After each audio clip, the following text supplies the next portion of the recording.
So what do you want? What do you really want? Is it a circumstance to go your way? Is it some sort of material thing or something that you could have? Today in Ruth 4, we're in our genealogy of Jesus series called Heritage, and we're looking at Ruth and Boaz. And this one really is about Boaz, I think, more, as he goes through the process of trying to get what he really wants. He wants to be married to Ruth. But he doesn't go after it like often the world goes after it. Let me explain.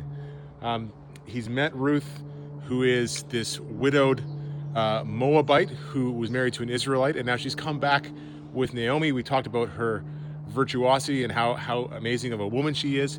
And Boaz has seen her character, has seen who she is, and he wants to marry her. But the challenge is, in the Jewish tradition and custom, it needs to be the kinsman redeemer who is the one who marries her, the first in line. We saw this earlier, in other stories where, if a brother dies, he's married, that his brother is the next in line to the kinsman redeemer to marry that woman. It's actually kind of a cool provision in the Jewish law that widows would be taken care of if possible.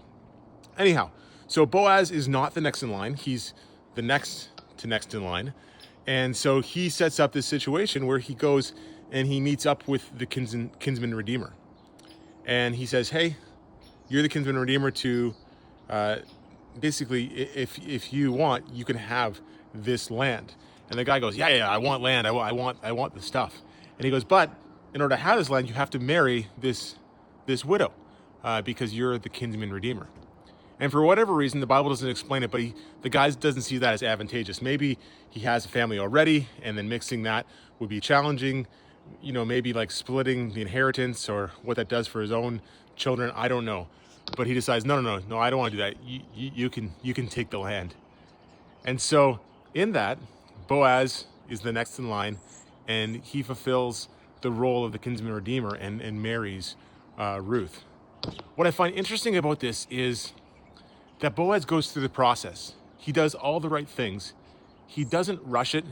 He doesn't grab after it. It makes me think back to Jacob, back when before he was named Israel, when he was the heel grabber, the one who would grab at things and try and take things for himself.